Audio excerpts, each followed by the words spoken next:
Hello, girls. Today we are going to start a new lesson, Two Gentlemen of Verona. What is this about? Now, let's see. It is about two gentlemen, two persons. Let's see. It is a very interesting lesson. I hope you all enjoy.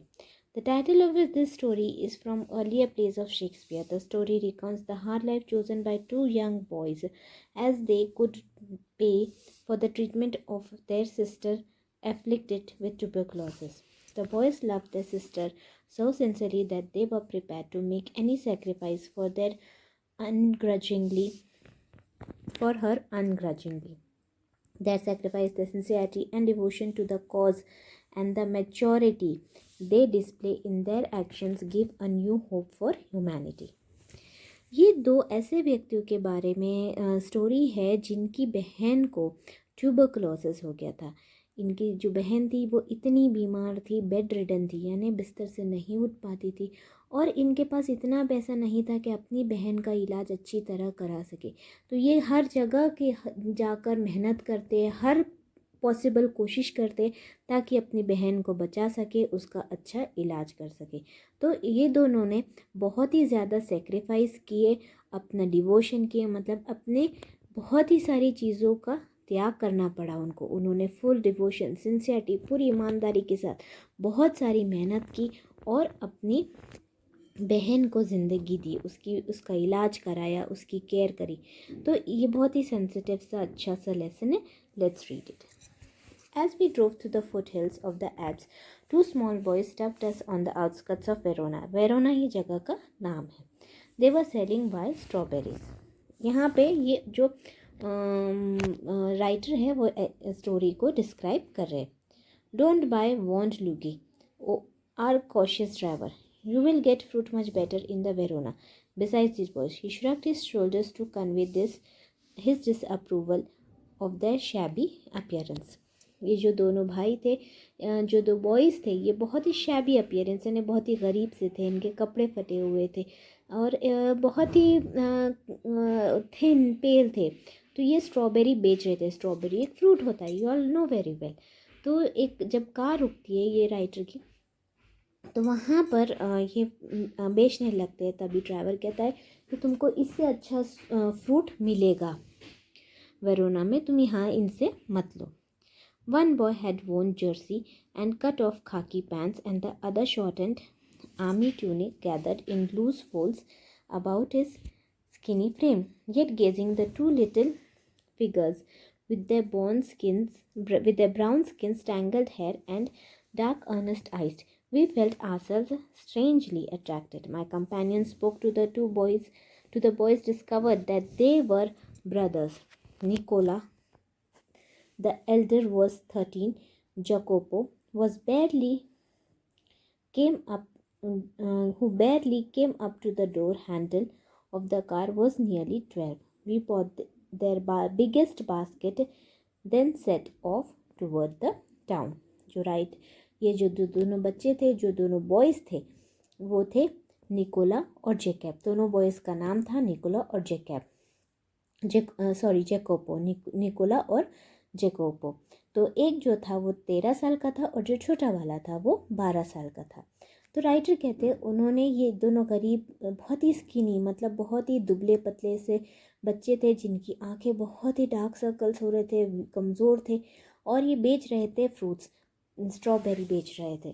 तो जो writer है उन्होंने basket खरीदी और वो town की तरफ बढ़ गए. Next morning, coming out of our hotel, we saw our friends bent over shoeshine boxes beside the fountain in the public square, doing a brisk business. We watched for a few moments, then as trade slackened, we went over. They greeted us with friendly faces.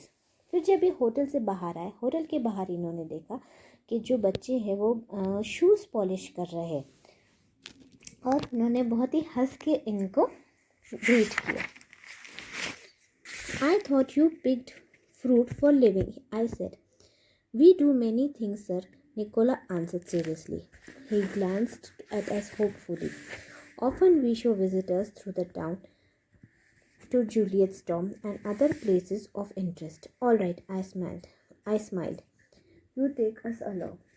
तो यहाँ पर वो कहते हैं boys Nicola उसमें से कहता है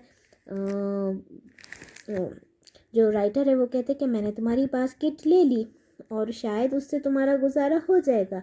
तो निकोला कहता है नहीं, हम बहुत सारे काम करते, इसके अलावा भी। शूज़ पॉलिश कर रहे थे वो, और कहते हैं कि हम लोगों को रास्ता भी बताते, विजिटर्स को घूमने में भी मदद करते हैं। All right, I smiled, you take us along. As we made the rounds my interest was again provoked by their remarkable demeanor. They were childish enough and in many ways quite artless. Jacopo was lively as squirrel. Nicola's smile was steady and engaging. Yet in both these boyish faces there was seriousness which was far beyond their years. In the week which followed, we saw them frequently, for they proved extremely useful to us. If we needed anything or seats for the opera or the name of a good restaurant, Nicola and Jacopo could be relied upon to satisfy our needs.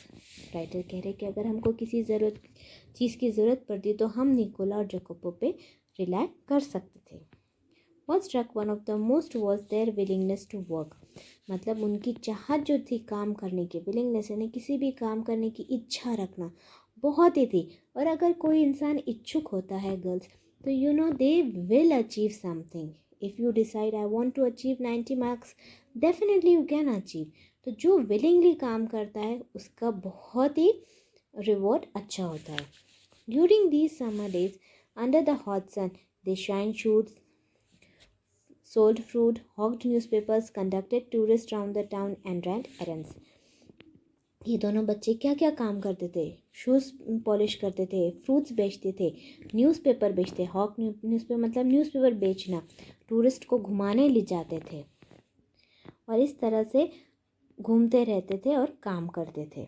One night we came upon them in the windy and deserted square, resting on the stone pavement beneath the lights. Nicola sat upright, tired. A bundle of unsold newspapers lay at his feet. Jacopo, his head resting upon the brother's shoulder, was asleep. It was nearly midnight. एक बार ऐसा हुआ कि रात को इन्होंने देखा कि Nicola जो है वो बैठा हुआ था और उसके पास एक न्यूज़पेपर का बंडल था और जेकोपो उसके भाई के शोल्डर पे सो रहा है. दोनों बहुत ही थके हुए लग रहे थे. Why are you so late, Nicola? Waiting for the late bus from Padua. ये जगह का नाम है. We shall sell all our papers when it comes in. Must you work so hard? You both look tired. Writer ने कहा उनको कि क्यों इतनी मेहनत कर रहे हो, तुम दोनों तो बहुत ही थके हुए लग रहे हो. We are not complaining, sir. But next morning when I went over to the fountain to have my shoes shined, I said, Nicola, the way you and Jacopo work, you must earn quite a bit. You spend nothing on clothes. You eat little enough. When I see you have a meal, it's usually black bread and figs. Tell me, what do you do with your money? जो writer है वो कह रहे हैं कि तुम दोनों इतनी मेहनत कर रहे हो, इतना पैसा कमाते हो, तो तुमको अच्छा खाना चाहिए, अच्छे कपड़े पहनने चाहिए. पर मैं देखता हूँ कि तुम्हारे कपड़े फटे हुए हैं और तुम बहुत ही कम खाना खाते हो. क्या खाते थे वो? ब्लैक ब्रेड और फिग्स. फिग्स यानी अंजीर खाते, अंजीर को बोलते हैं, ये फ्रूट है एक. तो क्या करते हो? राइटर ने पूछा. He colored deeply under his sunburn, then grew pale. He looked to the ground. You must be saving up to emigrate to America, I suggested. He looked at me sideways, spoke with an effort. जो writer है वो कहते हैं कि तुम पैसे बचा रहे होंगे, तुमको अमेरिका जाना होगा, तुम पैसे बचा के अमेरिका जाना चाहते हो. We should greatly like to go to the States, but here at present we have other plans. तो जो निकोलास है वो कह रहा है कि हाँ, हम अमेरिका डेफिनेटली जाना चाहते हैं, लेकिन अभी हमारे पास कुछ दूसरे प्लान्स हैं, हम उसको देख रहे हैं. What plans? He smiled uncomfortably. Just plans, sir, he answered in a low voice. जो निकोलस है वो एकदम ही उदास सा नीचे देखकर लो वॉइस में कह रहा है, बस है सर हमारे कुछ plans. Well, I said, we are leaving on Monday. Is there anything I can do for you before we go? Nicola shook his head, but suddenly Jacopo said, Sir, he burst out, Every Sunday we make a visit to the country, to Poleta, 30 kilometers from here. Usually we hire bicycles, but tomorrow, since you are so kind, you might send us your car. अब writer ने पूछे कि मैं तुम्हारी कुछ मदद कर सकता हूँ। मैं जा रहा हूँ और मैं तुम्हारी कुछ हेल्प करना चाहता हूँ। तो निकोला कह रहे सर आप इतने काइंड हो, आप इतने अच्छे से पूछ रहे हो, तो मैं कहूँगा कि हम पोलेटा जाते हैं जो 30 किलोमीटर्स है वरोना से, और क्या आप अपनी कार में हमको छोड़ सकते हो? क्या दे सकते हो अपनी कार हमें छोड़ने के लिए? यूँ तो हम बाइसिकल से हायर करके जाते, मतलब रेंट पर बाइसिकल लेके जाते, क्योंकि बहुत ही गरीब बच्चे, इनके पास पैसे बिल्कुल नहीं बचते। जो पैसा था वो अपनी बहन के इलाज में लगा देते थे। तो इस तरह से गर्ल्स ये स्टोरी चल रही है। Very nice and interesting story. I hope you are enjoying. I had already told Dewgi he might have the Sunday off. However, I answered, I'll drive you out myself. There was a pause. Nicola was glaring at this young brother in vexation. We could not think of troubling you, sir. It won't be any trouble. तो जो writer वो कह रहे कि मैं खुद छोड़ने आ जाऊँगा तुमको, पर निकोला कहता है कि सर आपको ट्रबल होगा, और थोड़ा सा उसको हेजिटेशन भी हो रहा है। तो कहते हैं सर नहीं कोई बात नहीं, मैं तो आऊँगा।